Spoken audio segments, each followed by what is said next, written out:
Vamos a ir comenzando con la sesión de tarde con una doctora que hasta donde yo he estado escuchando muchos de vosotros conocéis, que es la doctora Milagros Merino, que está en La Paz, la unidad de sueño, ¿se llama así?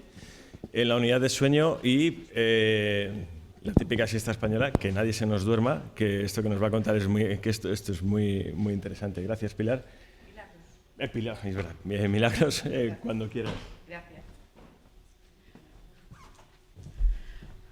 Bueno, muchas gracias a todos por estar aquí a esta hora tan difícil para el sueño. Muchas gracias a todos los miembros de la Asociación Española de Síndrome de Schaaf-Yang por haber organizado esta jornada y por invitarme a hablar del sueño y por interactuar con vosotros. Así que nada, muchas gracias a todos. Me han pedido que hable de los trastornos respiratorios del sueño. Entonces, vamos a ver si empiezo ya. Vale. Nada nuevo, ya se ha hablado esta mañana de lo que es el síndrome de Schaaf-Yang. Es un cuadro de origen genético que tiene una mutación que afecta al gen MAGEL2 y tiene mucha relación, y además este gen está en la región asociada al síndrome de Prader-Willi en el cromosoma 15. Luego tiene mucho que ver con el síndrome de Prader-Willi, que se conoce mucho mejor. Se conoce mucho mejor, sobre todo a partir de los 2 años de edad, no tanto los bebés pequeños. Tienen en común que son niños que nacen hipotónicos, tienen retraso madurativo, dificultad para succión al principio para alimentarse, pueden tener rasgos autistas, talla baja, la masa grasa aumentada, hipogonadismo y pueden tener apneas obstructivas de sueño. Lo característico de este síndrome en relación con el Prader-Willi es que tiene más rasgos autistas, menos obesidad y no tiene hiperfagia. El Prader-Willi se caracteriza por hambre permanente, no se sacia, entonces son niños gorditos y hacen apneas, pero antes hacen otras cosas, que luego ya adelantaré. Bueno, este es el primer artículo que hay describiendo al síndrome, firmado, que entonces no se le puso nombre, pero el primer autor es el doctor Schaaf, que ha hablado esta mañana, y el último el doctor Yang. A la derecha, las 2 fotos son de una niña de pequeña y años después con Prader-Willi. O sea, la diferencia son los niños, los Prader-Willi muy gorditos, y aquí no tanto.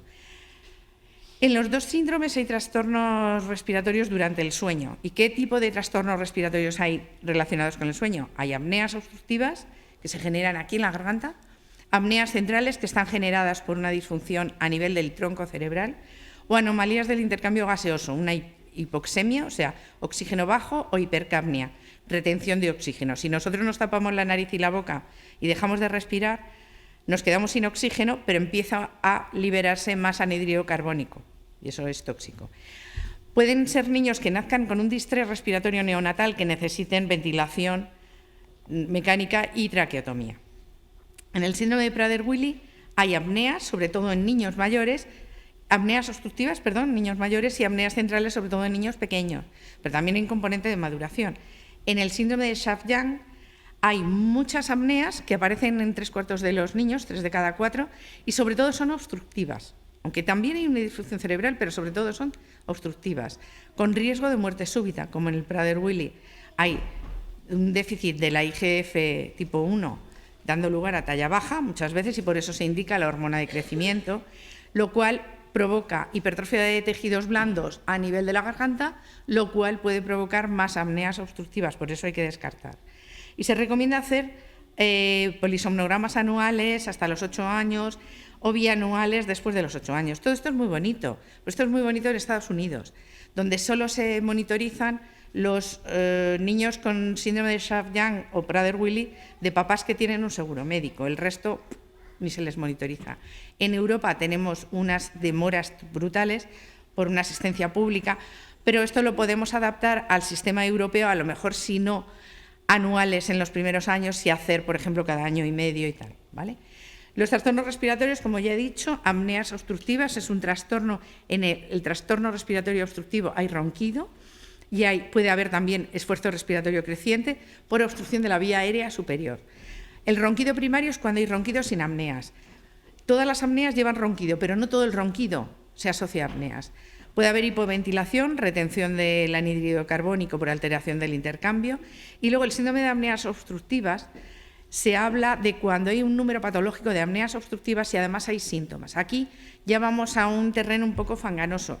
Se ha cambiado el nombre En adultos y en niños se está actualizando el consenso para ver cómo denominamos, si decimos síndrome de apneas, hipopneas de sueño o si hablamos, como en el adulto, de apneas obstructivas de sueño. ¿Qué es una apnea obstructiva? Pues cuando tenemos un cese de la respiración nasobucal y persistencia de la respiración tóraco-abdominal y hay una caída de oxígeno. La apnea central es lo que hacemos todos cuando buceamos o cuando si estamos aquí dejamos de respirar. No respiramos por nariz y boca ni por tórax y abdomen y hay menos caída del oxígeno. La apnea mixta es una apnea que empieza siendo central y luego ya se convierte en una apnea obstructiva. Y la hipopnea es cuando en vez de haber un cese, lo que hay es un menor flujo de la ventilación. En cuanto a la hipoxemia, son caídas del oxígeno. Esto es un polisomnograma por la noche en el que vemos caídas brutales del nivel de oxígeno, marcadas con la flecha arriba, y la hipercapnia es el nivel de anhídrido carbónico que sube. Como veis, más o menos es paralelo una y otra. En niños, a veces no da tiempo a que haya hipoxemia y lo que hay es retención de anhídrido carbónico. Decía Jules Renard, que era un intelectual francés, decía que roncar es dormir en voz alta. Apneas obstructivas hay mucho y roncar mucho más, y luego ya hablaremos de cifras. Los niños, cuando tienen apneas, no se duermen durante el día como un adulto. Si conocéis adultos que tienen apnea, se dormirían aquí en el sillón. Los niños son pseudohiperactivos, es decir, son niños inquietos, muy inquietos, y son niños con déficit de atención, sobre todo, y esto afecta a 1 de cada 5. Y luego son niños que crecen poco. ¿Por qué crecen poco? Porque la hormona de crecimiento se libera en el sueño profundo y si no hacen sueño profundo por muchas apneas, pues crecen poco. Las apneas centrales serían episodios de cese de la respiración, que aparecen sobre todo en el sueño REM, y luego pueden adoptar un patrón periódico, como aquí, que es una y otra y otra y otra, que aparece eso, lo normal es que aparezca durante menos del 5% del sueño. Estas apneas centrales son propias de los niños prematuros o de los niños inmaduros y son menos con la edad. Es decir, no tiene el mismo número de apneas centrales un niño de 6 meses que de 6 años. Por eso hay que correlacionar el número normal con la edad. No me basta poner un mismo límite a un niño pequeño, un bebé, que un niño en edad escolar. El ronquido es muy frecuente. Se habla que se habla de hasta un 45%. Hay un estudio que habla de casi un 21%, pero era un grupo con muchos participantes de origen latino, con lo cual ahí había un sesgo por la raza. A nivel global las apneas también son frecuentes, se habla de hasta un 5%. Hay un estudio hecho en España que habla de un 12,6%. Lo que ocurre es que aquí yo no me fío mucho de este estudio porque incluye una variabilidad enorme de niños de 1 a 12 años, no tiene nada que ver el niño de 2 años con el niño de 11 años, y además habla un punto de corte de 3 apneas por hora, con lo cual no se acepta eso. En preescolares se ha visto que está aumentando, es muy frecuente, pero además está aumentando. Si comparamos hasta el 2014 con los últimos años, vemos que las cifras han aumentado significativamente. Y luego son mucho más frecuentes cuando hay una malformación craneofacial. Niños con síndrome de Down, niños con Prader-Willi, otras malformaciones como el Pierre-Robin, el cruzón, que afecta casi a todos. Lo que tenemos que entender es que ronquido y apneas es parte del mismo problema, pero con una continuidad. Cuando tenemos una vía aérea un poquito obstruida, tenemos ronquido. Cuando la tenemos un poquito más obstruida, tenemos hipopneas, y cuando la tenemos cerrada, tenemos las apneas, y eso es lo que da lugar a las consecuencias. Hay una especie de continuidad de uno a otro. Y luego, además, el estrechamiento de las vías lo que da lugar es a un esfuerzo respiratorio, por eso la gente hace la apnea y hace luego un esfuerzo, hay un microdespertar, hay una reapertura de la vía aérea, una hipoventilación y otra vez se reinicia el sueño. Todo esto se produce constantemente y entre medias hay caídas de oxígeno y bradicardia. Y esa hipoxemia intermitente es la que tiene consecuencias a nivel de la salud y la fragmentación del sueño es la que crea la hiperactividad en los niños o la somnolencia en los adultos. ¿Cómo abordamos los trastornos respiratorios? Clínica, una buena historia clínica y una exploración. Preguntar qué ocurre de día, de noche, qué pasa, qué eventos raros hay por la noche, por ejemplo, que un niño sude mucho, que un niño tenga sed durante la noche, no es el típico ronquido y la típica apnea, pero sí son signos indirectos de que el niño puede tener apneas. Y luego cuestionarios, que podemos aplicar cuestionarios generales de niños por edades. Este es un consenso que es el que se va a actualizar a partir de este año, que es del 2010, en el que se habla de criterios mayores y criterios menores. Este es un consenso americano y este es el consenso de 2011, el español. El consenso americano habla de criterios mayores y menores para cuándo derivar a una unidad de sueño. Está configurado mal. Y entonces el consenso español también habla de criterios mayores y menores. Evidentemente, tener apneas referidas por los padres es un criterio mayor y un criterio menor sería, pues, por ejemplo, que el padre tenga apneas, ¿vale? Y este es el consenso europeo del año 2017, en el que hay varios pasos y luego ya los iremos analizando cada uno de ellos. Se debe explorar al niño, se debe hacer la historia y sobre todo se debe tener en cuenta cuando hay, por ejemplo, malformaciones o hipoplasia o debilidad neuromuscular. Y hay que reconocer otras comorbilidades, otros síntomas, como por ejemplo la inatención, la hiperactividad, la somnolencia, la hipertensión arterial, la hipertrofia amigdalar. ¿Qué cuestionarios podemos hacer? Pues están estos cuestionarios que los tres están validados en español. El que más se utiliza, este es cuantitativo y se dice que es el mejor, para ver cómo es el sueño en general en un niño. Pero este es el que se utiliza en trastornos respiratorios, el PSQ, de Chervin, que además está validado en población española, exactamente en la región de Gandía. Y entonces hace muchas preguntas, hay una versión corta y una versión larga, lo que pasa que no es cuantitativo, es cualitativo, solo se contesta sí, no o no sé. Este es el cuestionario PSQ de Chervin, que está publicado y está publicado en español por si queréis acceder a ellos. Y tenemos que mirar la garganta, porque podemos ver las amígdalas un poquito grandes, muy grandes, o casi pegando una con otra, que sería un grado 4, que esto casi va a cirugía derecho, ¿vale? Este sería un niño con un grado 4 de hipertrofia amigdalar. Y también hay que valorar el tamaño de la boca, porque podemos tener una hipertrofia amigdalar en una boca grande y no es tanto problema, pero si la boca es pequeña sí nos puede dar problema. Y hay grados en los que según vemos, digamos, la base de la lengua, por ejemplo aquí la base de la lengua está hipertrófica, no vemos la campanilla. Y son grados lo que se llama la clasificación de Malampati. Claro, pero la gente no vamos por la vida así, con la lengua afuera, así. Lo que vamos es con la lengua en nuestra boquita y esta es más la que utilizan los anestesistas para ver el grado de obstrucción. Es decir, esta es la de Friedman y evalúa también si se ve la campanilla o no y el grado de hipertrofia de la base de lengua. Cuando, por ejemplo, si vais al médico y alguien con bata blanca dice: oh, es que el niño no colabora, o es que usted no colabora, porque yo estoy con el palito, le estoy poniendo el palito y yo no veo la campanilla. Somelón, doctor, estudia más, porque el problema no es que el paciente no colabore, es que no puede. Tiene una hipertrofia de base de lengua y entonces no se le puede ver la campanilla y eso ya es un dato patológico, o sea que no echen siempre la culpa al paciente. Bueno, entonces, este es parte del consenso español. ¿Cuándo hay que hacer un estudio de sueño? Cuando hay sospecha de apneas de sueño, cuando hay una barbilla hacia atrás, una retrognatia, cuando hay unas amígdalas gordas, cuando hay unas vegetaciones gordas. Las vegetaciones solo se ven con el tubito, metiendo el tubito por la nariz, eso solo lo hace el otorrino. O cuando hay un Malampati a partir de 2. ¿Y cuándo se debe derivar? Pues hombre, cuando ya además hay problemas de aprendizaje, alteraciones conductuales, por ejemplo, cuando hay obesidad, un cor pulmonar con una disnea, con una fatiga. O sea que todos estos cuestionarios son útiles incluso para el médico de atención primaria.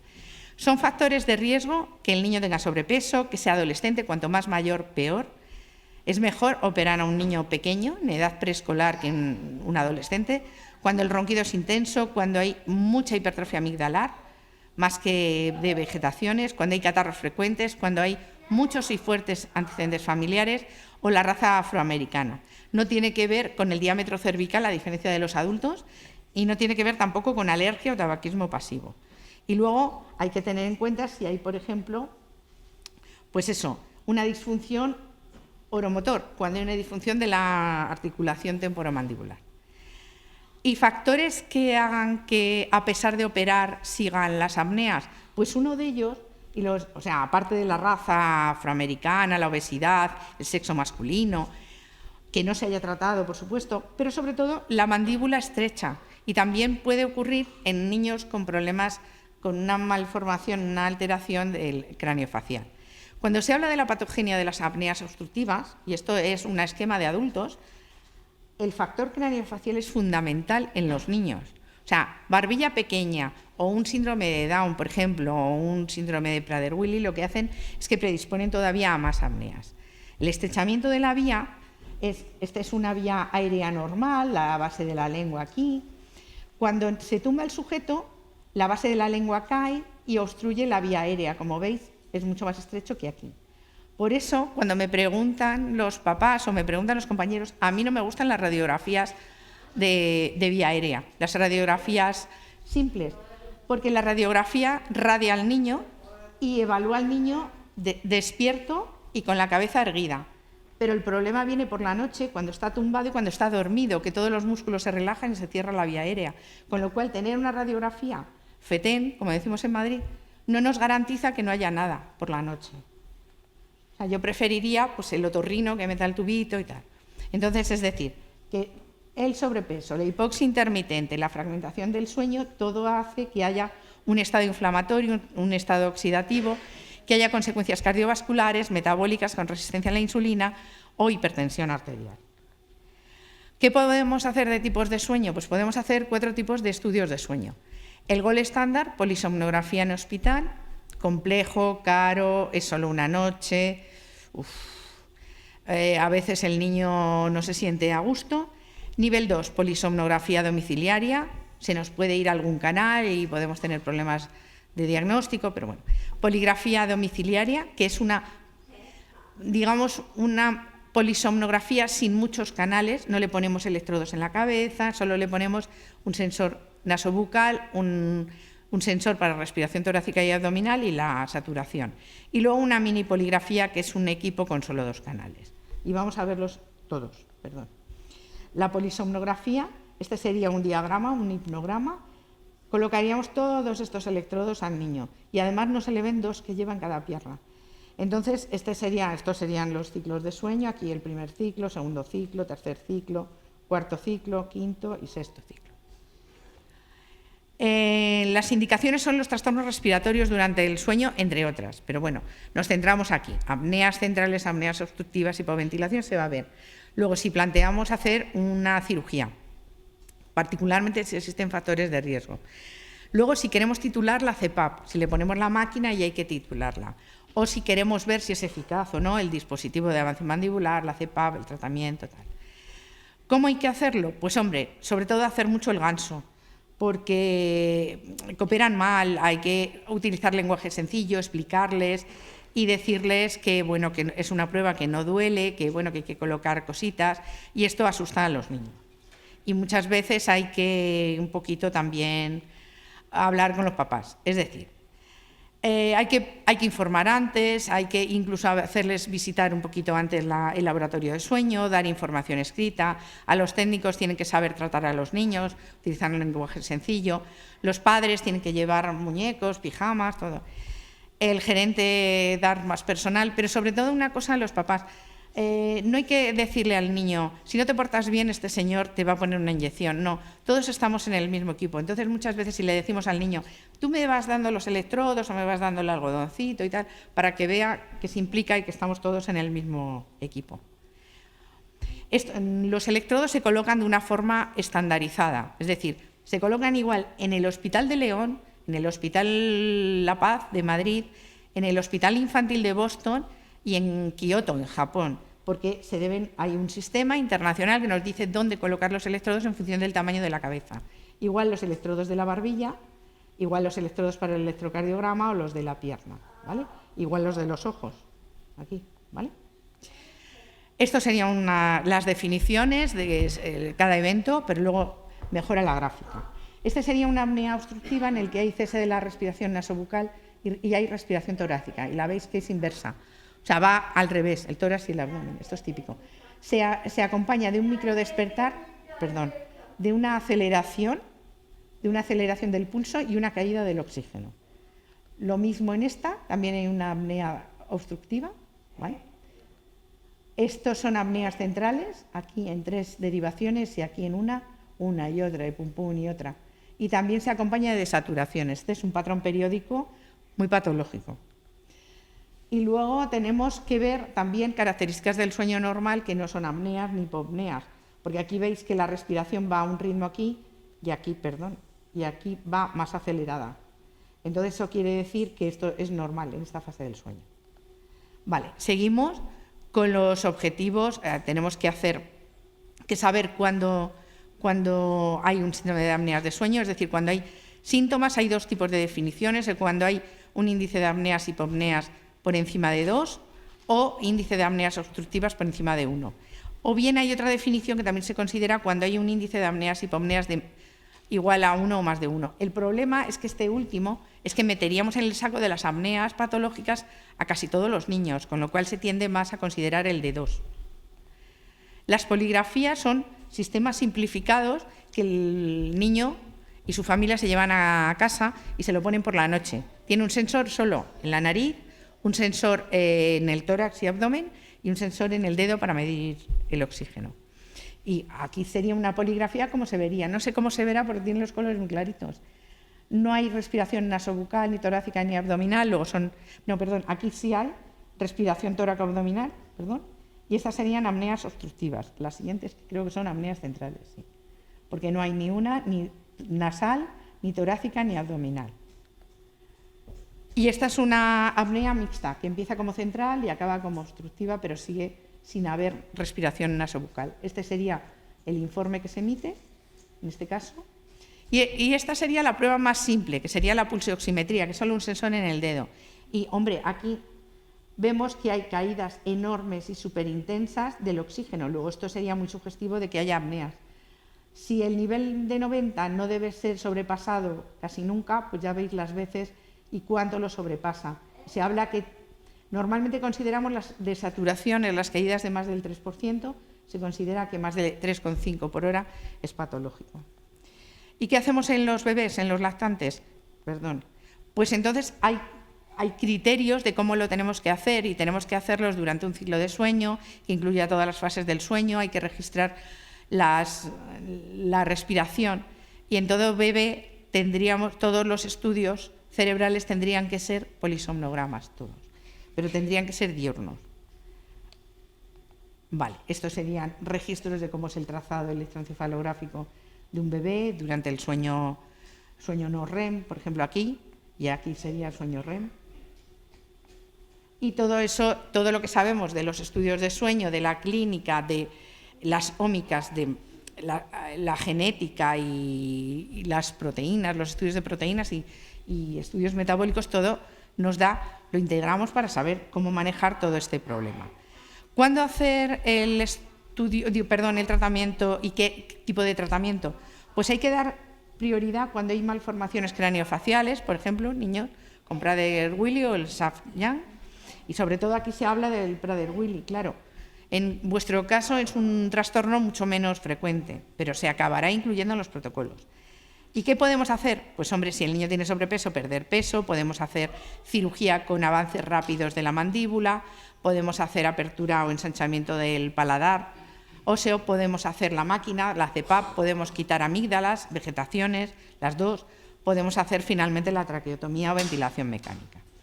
Cuando hay una malformación craneofacial, pues damos prioridad al tratamiento sobre un niño que no tiene ninguna patología de base. Es decir, y a veces el tratamiento tiene que ser múltiple. Por ejemplo, cuando tenemos una condroplasia, tenemos que hacer CPAP y además cirugía, Y luego cuando tenemos un Prader-Willi, habrá que quitar las amígdalas, habrá que dar oxígeno, habrá que tratar a veces con CPAP. Tras la cirugía, se sabe que hay recurrencia al año, incluso con unas apneas leves, y a veces tampoco mejoran otras funciones. Se sabe que las funciones ejecutivas, es decir, el niño va a seguir inatento, va a seguir con impulsividad, va a mejorar el índice de apneas, el número de apneas, va a mejorar la tensión arterial, la calidad de vida, pero va a seguir con déficit de atención. Eso hay que saberlo. Y luego el estudio NANOS, hecho en España, se ha visto que factores de riesgo de que haya recurrencia o de que no mejore después de la cirugía es los niños mayores, cuanto más mayores peor, si el índice de apneas o hipopneas es muy alto o si hay sobrepeso, ¿vale? Y si es persistente, pues habrá muchas veces que recurrir, como veis ahí, o a otras técnicas quirúrgicas o a la CPAP.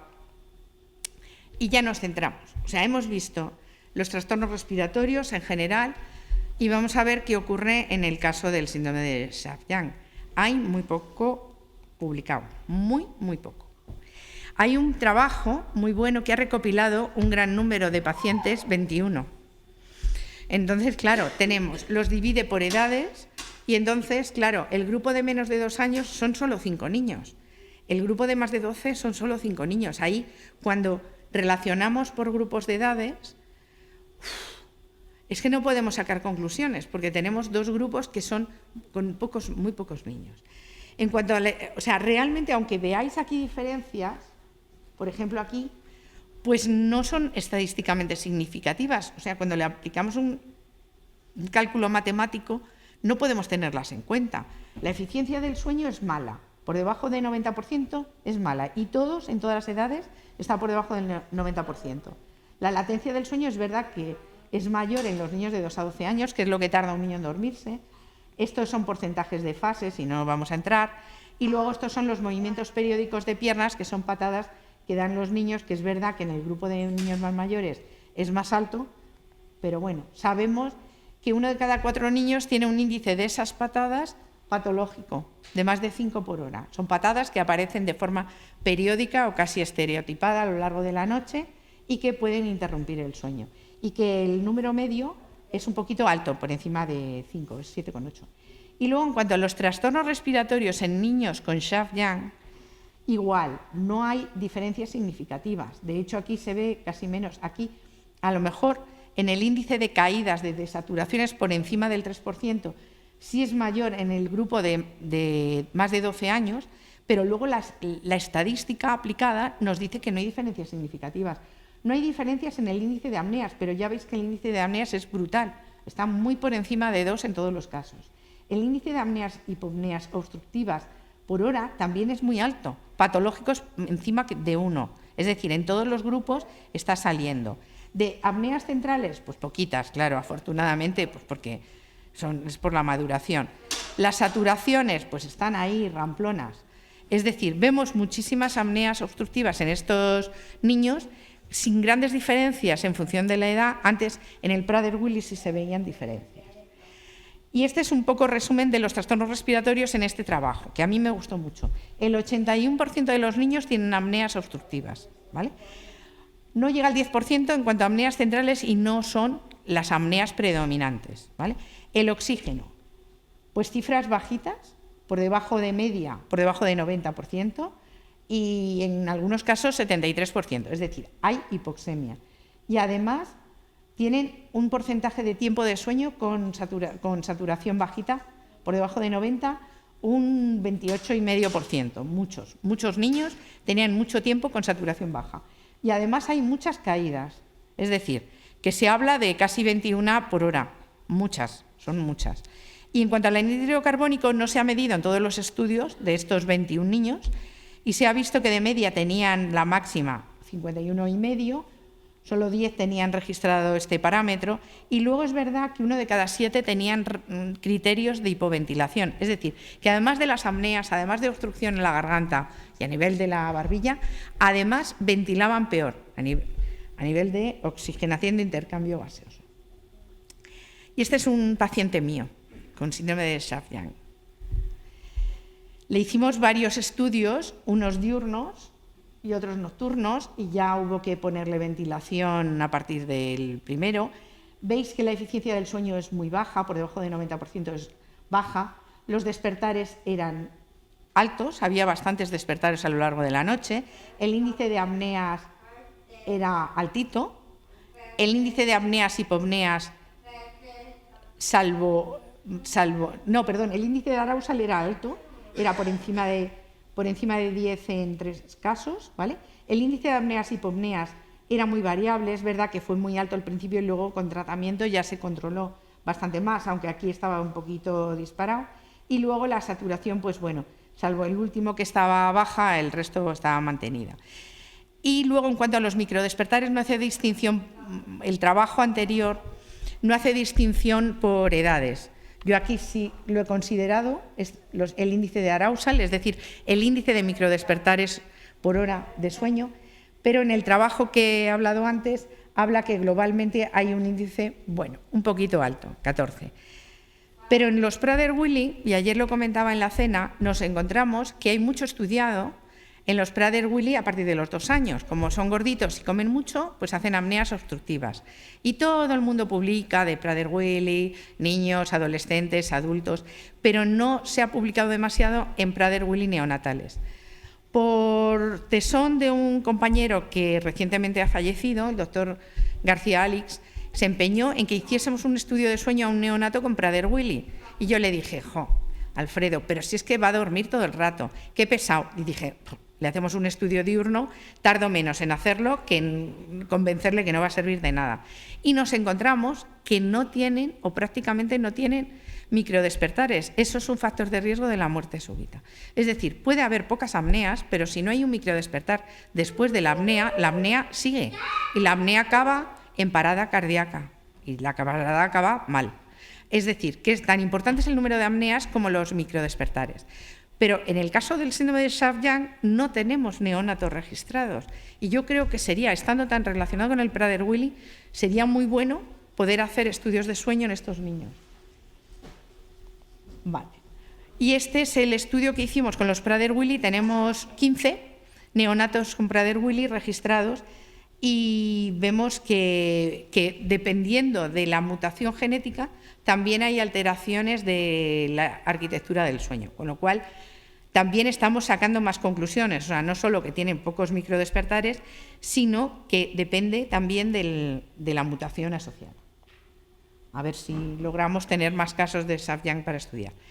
Es decir, los trastornos de sueño, perdón, se me está yendo así. Los trastornos respiratorios de sueño son frecuentes en el síndrome de Schaaf-Yang, hay que estudiarlos con estudios polisomnográficos, con otras alternativas ya son menos válidas, pero no hay que demorar el diagnóstico. Los criterios deben ser específicos, es decir, tiene que ser una unidad de sueño donde tengan experiencia en interpretar estudios de sueño en niños, porque los criterios son diferentes a los adultos, y hay que hacer mucho el payaso con el niño para que se relaje y se haga el estudio bien. Las alteraciones de sueño son frecuentes. En cuanto a la arquitectura, perdonad que esto está... A ver, la arquitectura del sueño es similar al síndrome de Prader-Willi y la alteración de la microestructura es inespecífica, de momento no estamos encontrando nada. Y los trastornos respiratorios del sueño, en este síndrome, se ve que son, ya habéis visto, muchas apneas obstructivas, en muchos casos, además severas, la mitad de ellos. Lo de la hormona de crecimiento no me meto, si hay que ponerla, no hay que ponerla, porque eso depende de los endocrinos, pero si se pone hay que hacer un estudio de sueño previo porque la hormona de crecimiento puede desencadenar más apneas y que hay que tener en cuenta que si hay apneas va a haber más inestabilidad del sueño. Y luego ya por fin que las apneas centrales son frecuentes, son menos frecuentes que en el síndrome de Prader-Willi y se habla de varios factores. Y que puede haber una apnea central refleja. En este estudio no había muchas. Y se duda que haya hipoventilación. Había en estos niños, pero no tenemos la certeza que ocurra así en todos. Así que nada, muchísimas gracias. Mi enhorabuena a todos los papás que tenéis niños con síndrome de Schaaf-Yang, porque desde luego dais una lección de vida. Y muchísimas gracias. Nada.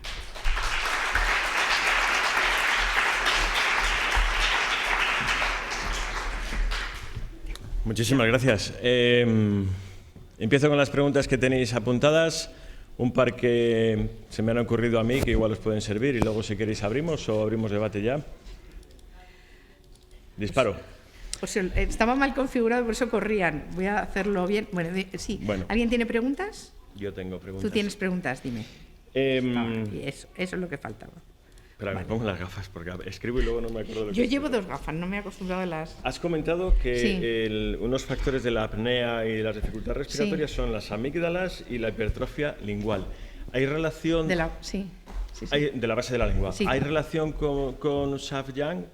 Es decir, ¿los pacientes de Schaff-Young pueden tener hipertrofia de amígdalas o de la base lingual? Sí, como cualquier otro niño, Vale, lo pueden tener. Dentro de la estadística normal, ¿no? Claro, el problema es que como hay pocos niños, el estudio, fíjate, ese estudio es del año 2020, eran 21 niños. Es que claro, no tenemos mucho, pero se irá perfilando como se está perfilando. Antes se decía, el insomnio de los niños autistas duermen mal, no sé qué. Bueno, ya se sabe que no es igual su insomnio que el de los niños hiperactivos.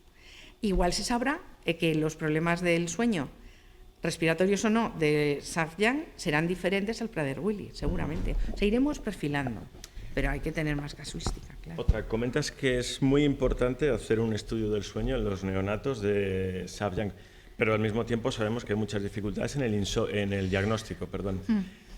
Si no tenemos diagnóstico pero tenemos sospecha, intentamos hacer el estudio, porque claro, igual el diagnóstico te llega con 2 años, 3 años. A ver, con el Prader-Willi nos está pasando una cosa en La Paz, que es que ya cuando hay sospecha clínica, ya nos piden el estudio de sueño. Porque a lo mejor la genética tarda, pero ya por si acaso ya lo organizamos porque se puede hacer. Es un estudio diurno, no requiere tanto esfuerzo como el nocturno, que necesitas una cama y tal, lo puedes hacer. Entonces lo estamos haciendo así. Es verdad que la genética tarda mucho, pero tarda mucho incluso a lo mejor en San Joan de Déu o en La Paz. Pero sí convendría.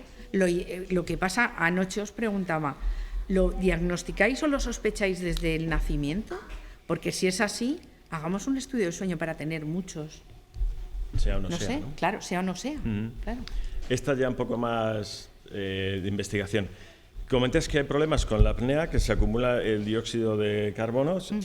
Hay en algunos problemas, más bien cardíacos, otra historia, el problema está con la reoxigenación, la hiperoxigenación.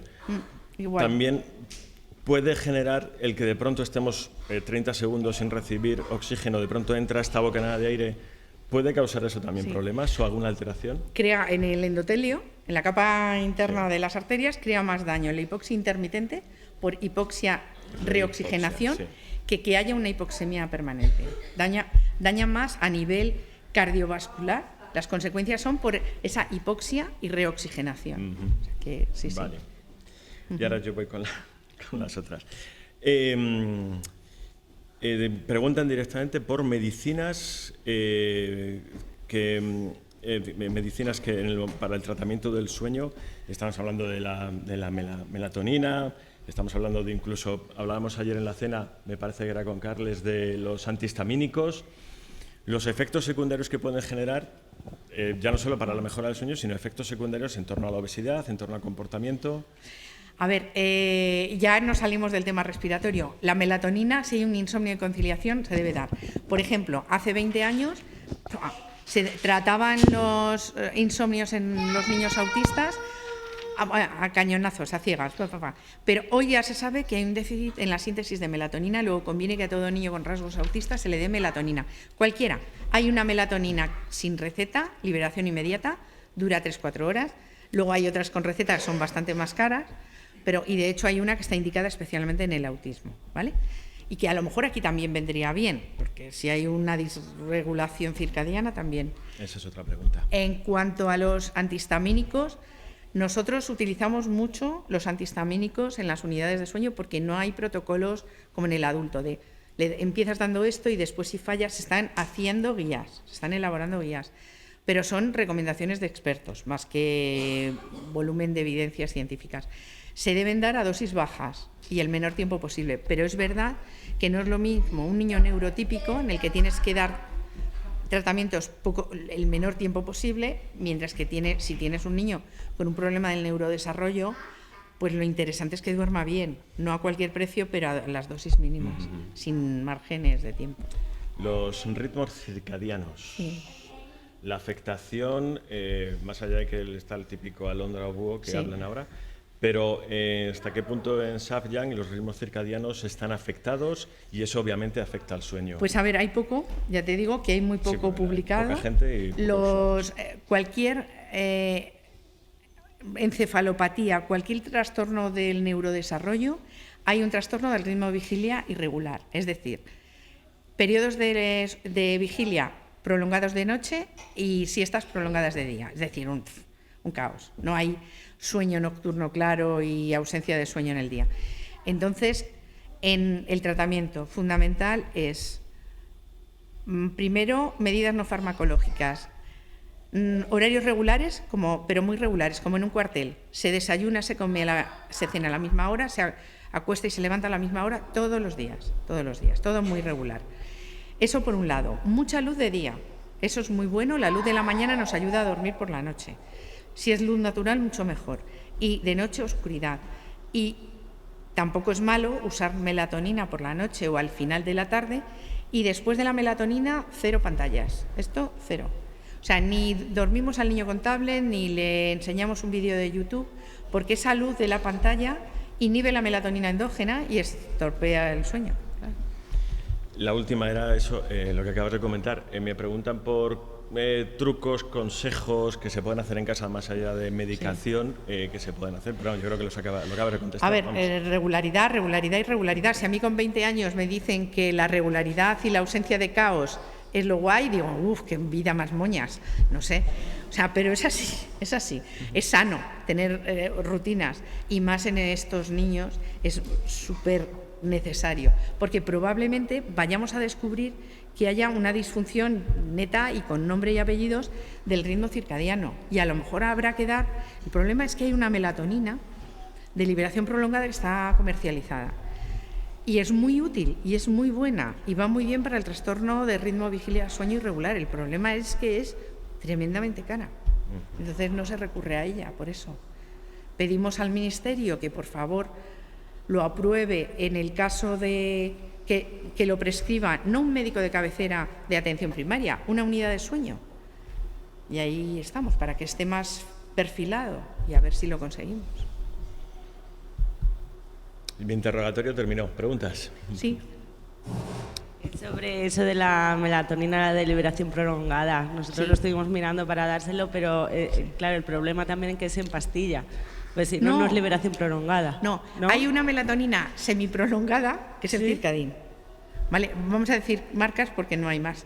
Entonces, el Circadin es en pastilla, pero luego hay el eslenito, que es la que dura toda la noche, que la puñetera es que es eficaz. Pero, bueno, eficaz no en el 100% de los casos, ¿vale? Pero en el que es eficaz, es eficaz. Son microcomprimidos de 3 milímetros para que se pueda dar en niños que tragan mal, niños que no colaboran, que se pueda dar con una gelatina, con un yogur, con una papilla o unas natillas. Y esa es la melatonina, pero esa exige medicación, receta, prescripción. Y es que va el precio de 60 a 150 euros al mes. Aun con la receta. No, es que no la financia el sistema público. Vale. Ese es el problema. ¿Cómo se llama? Eslenito empieza con S líquida. Sevilla, Lérida, Europa, Navarra, Y, Teruel, Oviedo. Se me ocurre que quizá les pases la información a Noelia o a Ricardo y se pone en la web. Vale. Sí.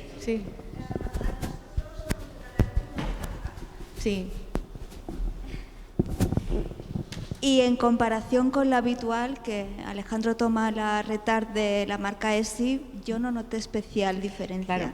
O sea, y el precio, la diferencia de precio es brutal. Claro, es brutal. O sea, yo tengo pacientes que les ha sido muy eficaz y hay otros que no seguimos dándoles antihistamínicos a dosis bajas. Estamos hablando de una caja de 60 unidades a 21 euros y las otras, que necesitabas muchos más, a 100 euros la caja. Sí.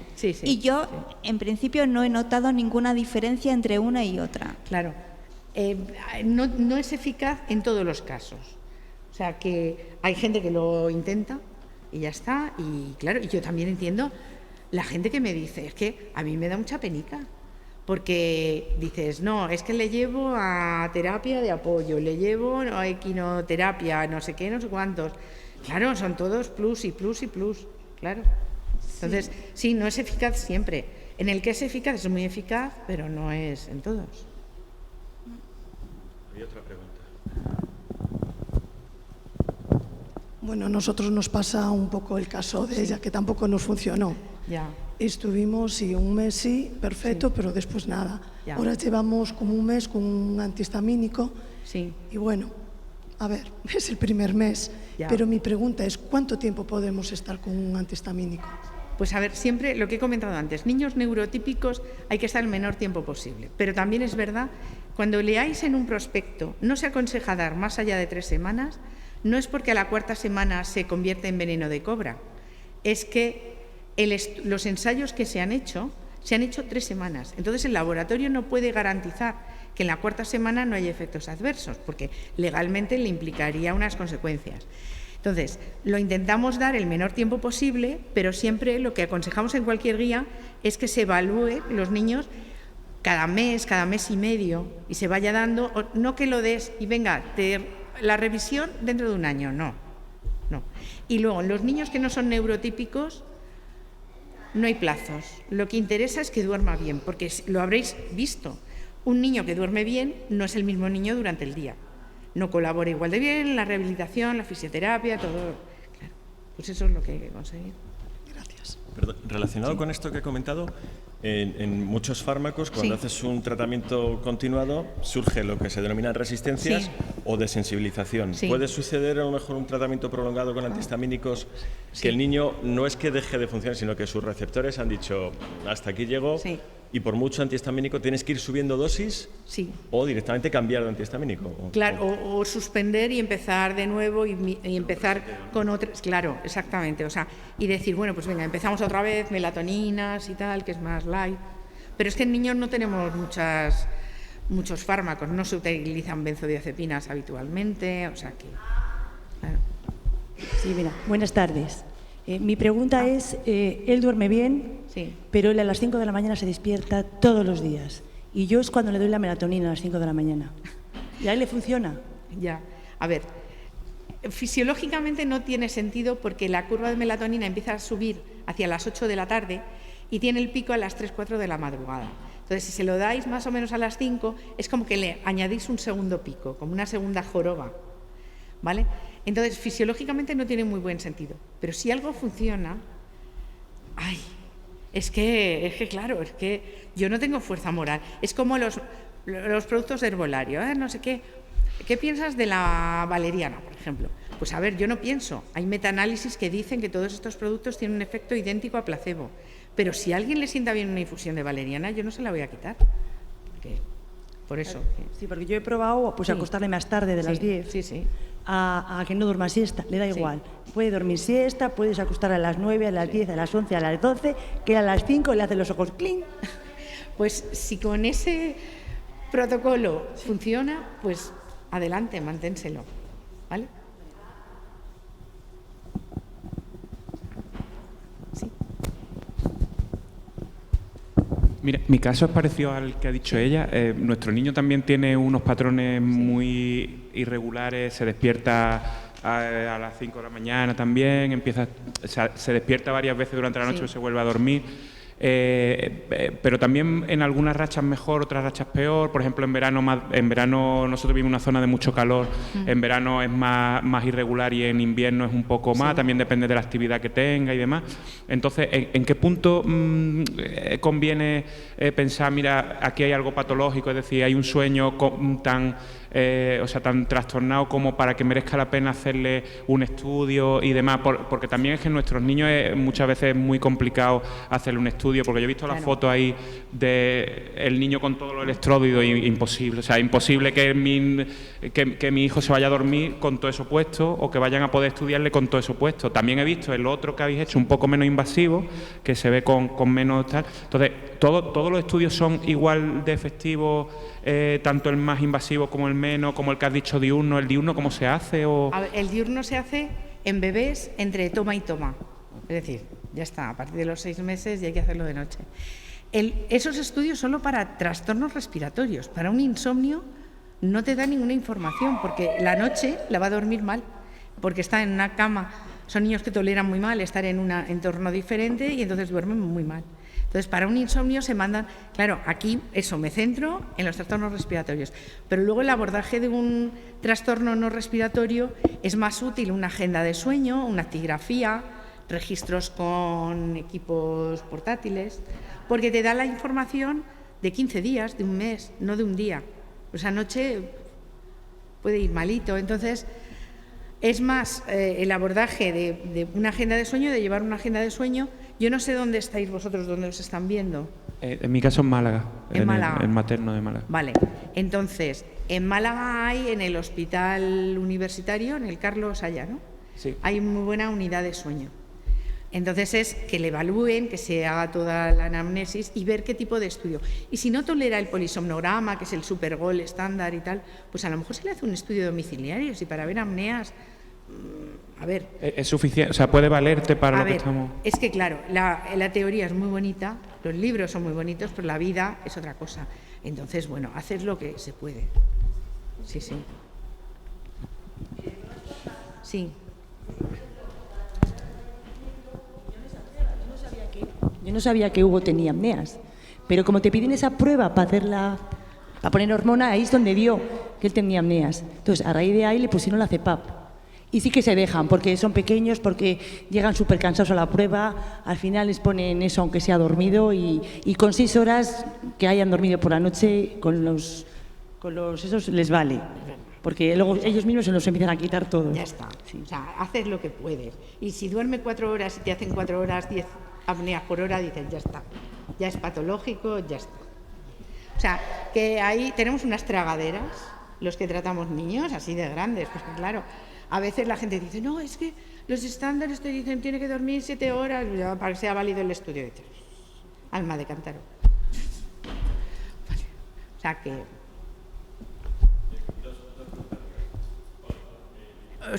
5 minutillos, puede ser, ¿vale? No sí. tarda nada. ¿El perfil de sueño con 3-4 años va a ser igual que el perfil de sueño de 13 años? No, el perfil de sueño 3-4 años puede tener 2-3 despertares breves y eso es normal. Y a veces los papás, cuando yo digo, no, es que 0 despertares, eso no existe, y abren los ojos. No, si se despierta para que le den un poquito de agua o hacer pis, ya está. El adolescente, ya es otro patrón. El adolescente, su núcleo supraquiasmático es una estructura cerebral que funciona, que es nuestro reloj biológico, y como todos los relojes se atrasa, bueno, todos los que se atrasan. Y entonces tiende a hacer un sueño. Son los chavales que se duermen tarde, como se duermen tarde están con el móvil, luego se levantan empanados, están empanados a primera hora de clase cuando les ponen matemáticas o ciencias o no sé qué, y están zombies. Cuando llega el fin de semana se duermen a las 2 de la mañana, pero se levantan a las 2 de la tarde. Se levantan estupendos, que han dormido en las horas que ellos querían, o sea, son búhos. La adolescencia convierte a los niños en búhos. La ultimísima. Sí.